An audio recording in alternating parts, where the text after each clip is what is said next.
ए भाऊ काय विचार करायला?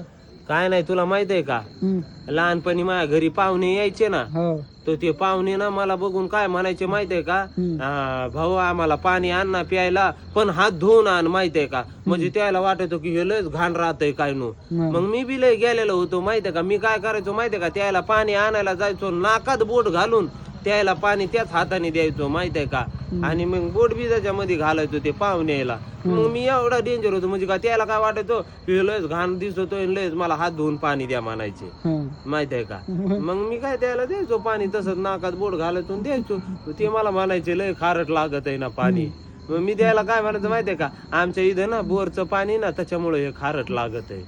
हा मग विषय का लय केलेलं आहे मी पाहुण्याला. आता ते पाहुणे विचार करीत असते ना, म्हणजे खारट काऊन लागतंय, मी त्याला अजून पण मी म्हणतोय ते काय नाही बोरचं पाणी आहे आमच्या जवळ.